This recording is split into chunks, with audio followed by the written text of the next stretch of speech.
Christmas, December 25th, 2006, and my little brother Jake and I were at the mall with our parents. The mall was bright and festive, with lights, garlands, and a giant Christmas tree in the middle of the food court. Jake and I couldn't wait to explore. As we walked past the Santa photo booth, Jake tugged on my sleeve. "Emily, let's take a picture with Santa," he said, his eyes lighting up. "Do you really want to?" I asked. I was 8 and Jake was 6, so I felt like I was getting too old for Santa. But it was Christmas, and Jake was my little brother. I didn't want to ruin his fun. Our parents needed to shop for some last-minute gifts. Mom bent down and said, "You two stay right here by the photo booth, okay? Don't go anywhere." "Okay," we both said, and off they went. The Santa photo booth looked so magical. Santa sat in a big red chair surrounded by fake snow, candy canes, and little gift boxes. He looked like the Santa from storybooks, with his fluffy white beard, twinkling eyes, and red suit. "Ho, ho, ho," he laughed as we walked up. "Merry Christmas. Come take a picture with Santa."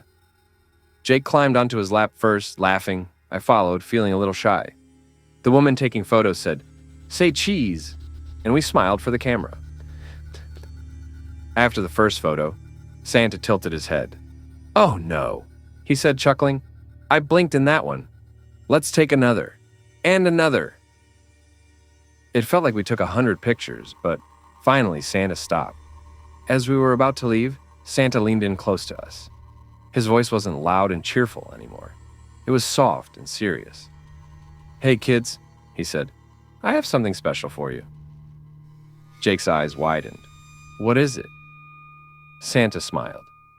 "I have lots of presents in my car. Why don't you come outside with me? I'll give you anything you want. Dolls, action figures, candy." Jake's face lit up. "Emily, let's go." I hesitated. Something about this didn't feel right. But before I could say anything, Jake grabbed my hand and we started walking toward the exit. Just as we were about to step outside, we heard Mom's voice. "Where are you going?" she shouted. We froze. Santa froze too. Mom and Dad came running toward us, and Mom's voice was so loud it made Santa jump. Santa's face turned pale. I need to go," he stammered. Then he ran outside, his boots clomping on the tile floor. We watched through the glass doors as he jumped into an old car and sped off, the tires screeching. "What were you two thinking?" Mom scolded. "You never go anywhere with strangers, even if they're dressed as Santa." Jake and I didn't say anything. I didn't know how to explain it. Santa had seemed so friendly at first. A few days later, Jake and I were home alone. Our parents had gone to a Christmas party, leaving us with a movie to keep us entertained. We sat on the couch watching Home Alone for the millionth time. It was around 9 p.m. when we heard a knock at the door. "Who could that be?" I asked. Jake looked at me with wide eyes. "Maybe it's carolers," he said, running toward the door. "Wait," I said, grabbing his arm. "Let's check first." I walked to the door and called out, "Who's there?" A deep voice answered from the other side. "It's Santa Claus," the voice said. "I just want to play. Open the door and I'll give you all the presents you've ever dreamed of." My heart dropped. I peeked through the peephole and there he was. Santa standing on our porch. But something about him wasn't right. His suit was dirty, his beard looked fake, and his eyes, they didn't twinkle anymore. "Jake," I whispered, "go get the phone." "Why?" Jake asked, confused. "Just do it," I snapped, trying not to panic. Jake ran to the kitchen while I stood frozen at the door. "Go away," I shouted. "Don't be scared," Santa said. "I just want to play." I heard footsteps behind me. It was Jake holding the phone. I grabbed it and called Mom. "Mom," I whispered, "Santa's at the door. He's trying to get in." "What?" Mom yelled. "We're coming home right now. Don't open the door for anyone." We waited by the phone, hearts pounding. Santa knocked again, harder this time. "Let me in," he said. His voice was deeper now, angrier. "I just want to give you presents." Jake and I held hands, too scared to move.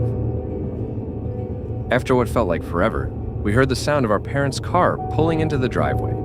Dad burst through the door, yelling, "What's going on?" But when we looked outside, Santa was gone. There was no sign of him. No footprints in the snow, no car driving away. It was like he had vanished into thin air. The next day, Mom called the mall to report what had happened. She explained everything: the photos, the strange Santa, the way he tried to lure us outside. But what the mall told her made my stomach turn. "There's no Santa at our mall," the manager said. "We haven't had a Santa photo booth this year." I froze when Mom told us. Jake didn't believe her at first. "But we took pictures with him," he said. Mom shook her head. "There's no record of a Santa booth. No employees, no cameras, nothing." That night I lay in bed staring at the ceiling. I kept thinking about Santa's voice, the way he knocked on our door, and the fact that he was never supposed to be there in the first place. Now that I'm older, I can see how truly terrifying it was. Whoever or whatever that man was, he wasn't Santa, and sometimes I wish I could forget it all. But every Christmas when I hear the sound of bells or see a Santa at the mall, I can't help but wonder, is he still out there?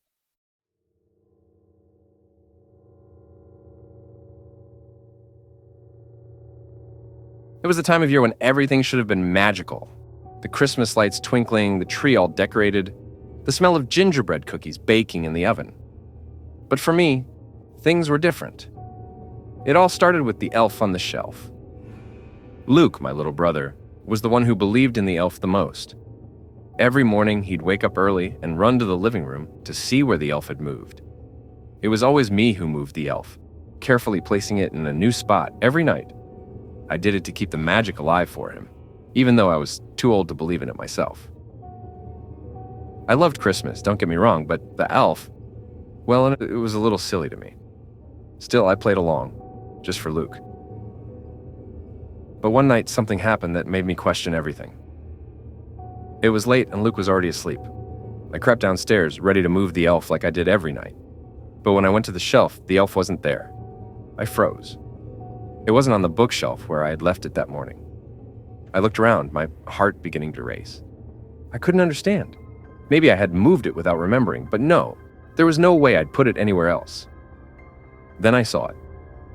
It was sitting on the kitchen counter. I blinked. It was exactly the way I had left it, only it wasn't where I had left it. My heart started pounding. I had been the one to move the elf every night for weeks, and I was certain I had placed it somewhere else. Maybe I was just imagining it. Maybe I was just tired. But deep down, I knew something wasn't right. I moved the elf back to its usual spot, hoping it was all just my imagination. But as I walked back upstairs, I couldn't shake the feeling that I was being watched. The next morning, Luke found the elf in a new place again. This time, it was in the bathroom. He was so excited, telling me all about it like it was the best thing that had ever happened. But I wasn't excited, I was nervous. I didn't put the elf in the bathroom. I had no idea how it got there. I shrugged it off, trying to convince myself that I must have forgotten, but every day after that, the elf kept moving to different places. Sometimes it was in the kitchen, sometimes in the bathroom, and once it was even in Luke's room. It was always in a new spot when I went to check. Then one day, Luke came running up to me, his face bright with excitement. "The elf wrote me a note," he said, holding up a small piece of paper.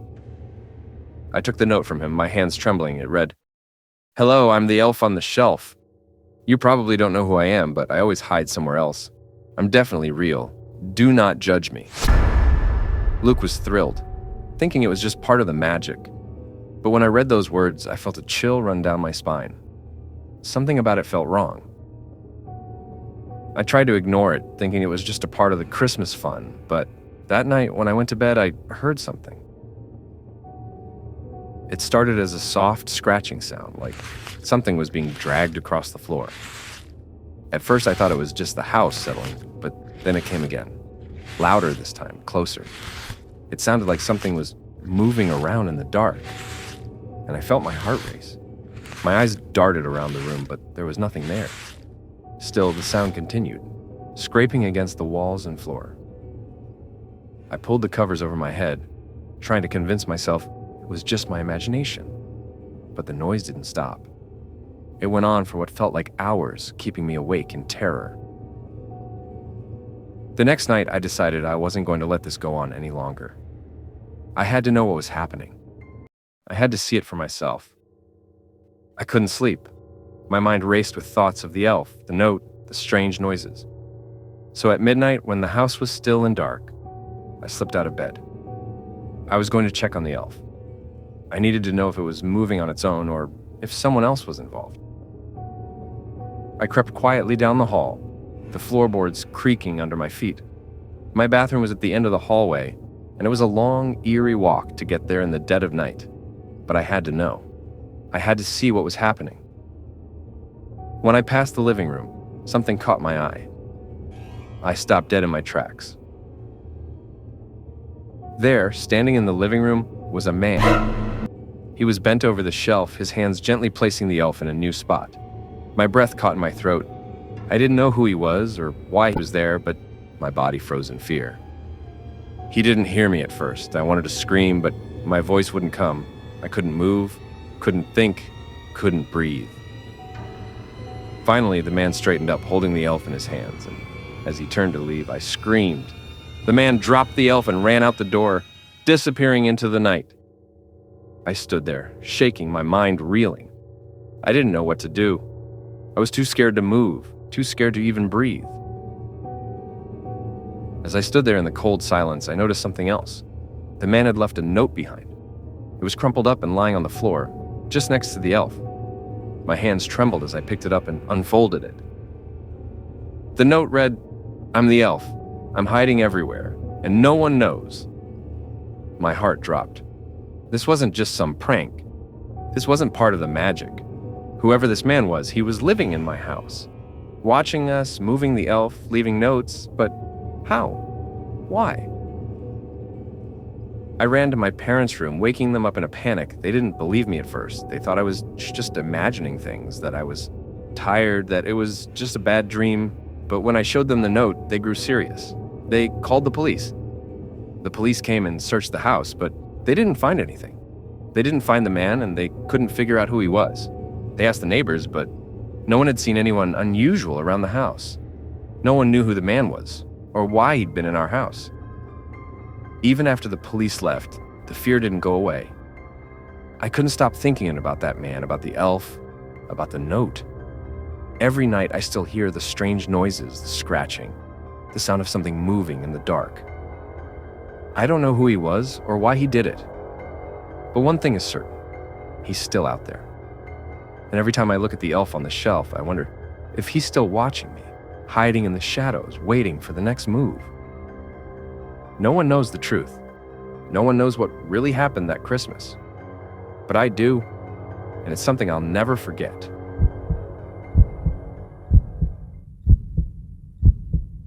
I live in a small town, tucked away in the woods. It's the kind of place where Christmas is always a big deal. Snow blankets at the streets, and every house looks like it's straight out of a Christmas card. It's peaceful, quiet, maybe too quiet. But I figured it would be the perfect place to raise my son Jake after his mom and I split up. I thought I'd be able to give him a better life here, away from the noise and distractions of the city. Jake was 8 years old at the time. He was always full of energy, always coming up with stories, adventures, stuff that only a kid his age could dream up. I wasn't too worried when he first told me that he'd made a new friend. Kids make friends all the time, right? The thing that struck me as odd, though, was that he said this friend wasn't from school. No, this friend, according to Jake, was his imaginary friend. At first, I didn't think much of it. It was normal. He was at that age. But as time went on, I started noticing some strange things. Little things, really, but enough to make me question what was going on in my own home. In the zoo. I remember one night, Jake sneaking snacks into his room. I caught him in the hallway, a bag of chips in his hand, and when I asked him what he was doing, he just looked up at me with that innocent face and said, "It's for Santa Claus." I thought it was a joke, but it didn't make sense. Why would he be sneaking food into his room for someone who wasn't real? I brushed it off, figuring it was just part of his imagination running wild. But then things started escalating. The snacks turned into more than just chips and candy. Jake started bringing toys into his room too. Stuffed animals, action figures, anything he could find. It seemed harmless at first, just the kind of thing a kid would do with an imaginary friend, right? It wasn't until I went into his room one day when he was at school that I realized just how deep this was going. I opened the door to find his walls covered in drawings. Drawings of Santa Claus, of presents, of snowflakes. But it wasn't just the drawings that caught my attention. There were more toys on his bed, more snacks hidden under his pillow.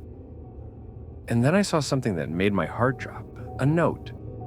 A small, crumpled piece of paper with words scrawled across it. It read, "Santa's bedroom." The note was placed on one side of the bed as if Santa Claus had a spot to sleep too. That's when I started feeling uneasy. I went to Jake, asking him about it. I figured maybe it was just a phase, a weird phase that kids go through. He told me it was all for fun, that he was just messing around with his imaginary friend. But deep down, I knew something wasn't right. It was the day after Christmas when things started to get really strange. I was working late in my room, going through some paperwork, when I heard something coming from Jake's room. It wasn't the usual noise of a kid playing. It was something else. Whispering. Low, muffled voices like someone was talking just out of reach. I froze. Jake was supposed to be asleep. I got up, cautiously walking to his room. As I pushed open the door, I saw it. Or rather, I saw him. Santa Claus. But it wasn't the Santa Claus you see on TV. This one wasn't jolly or fat. He was thin, pale, and his eyes were cold. He wasn't asleep like I had expected. He was just sitting there, staring at me. My heart slammed against my chest as I tried to make sense of what I was seeing. How could he be here? He wasn't real. Before I could say anything, the figure stood up, and I swear, he was faster than any normal person should be. He tried to run, but I wasn't going to let this creep get away. I grabbed the nearest pillow and threw it at him, but it didn't stop him. The figure grabbed me by the arm and shoved me back. I stumbled, falling to the floor. But then something snapped.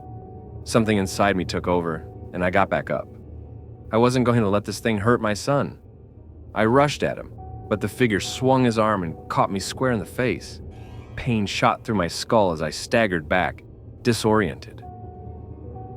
I don't know how long I was out. When I woke up, I was lying on the floor in Jake's room, and the Santa Claus figure was gone. My head was pounding, my vision blurry. I looked around, but Jake wasn't in the room. I bolted out of the room and found Jake in the bathroom, looking terrified. He hadn't seen what I saw, but he had heard something. He said he heard noises from his room too, whispers like someone was talking to him. I didn't know what to make of it. My mind was racing. I went to the police the next day, hoping they could figure out what had happened. But when they questioned Jake, his story sent chills down my spine. Jake told the police that he'd met Santa Claus in the park a few weeks earlier. He said Santa came up to him and introduced himself. They started talking, and eventually, Santa asked for Jake's address. And being a naive kid, Jake gave it to him. After that, Santa started showing up at the house every day. He would come into Jake's room at night, sit on the bed, and talk to him. Jake said he didn't think it was weird. He thought Santa was just being friendly. But then things started getting darker. Santa told Jake that he had a lot of toys in the woods behind the house, and Jake should come visit. Jake was scared, though. He didn't want to go to the woods. He told Santa that he wasn't allowed to go outside by himself. But Santa kept asking, kept insisting. And the more Jake refused, the angrier Santa got. The police were baffled. They couldn't find any trace of this Santa Claus. No one had seen anyone matching his description, and there were no reports of anyone acting strangely around the town. Jake's story didn't make sense, but it didn't sound like something a kid would make up. After that, I had to keep Jake inside. I couldn't let him go anywhere alone. He wasn't allowed to play outside unless I was with him, and even then, I kept a close eye on him. The last thing I wanted was for that thing, whatever it was, to get close to him again. To this day, we've never seen Santa Claus again. But I can't shake the feeling that he's out there, watching. And Jake, he hasn't gone to the park since that day. We've moved on, but I still don't feel safe. I live in that small town still, but I can't look at Christmas the same way anymore. Every time I see a man dressed in red, every time I hear the jingle of sleigh bells in the distance, I remember what happened. And I wonder if I'll ever be able to keep my son safe from the thing that was pretending to be Santa Claus.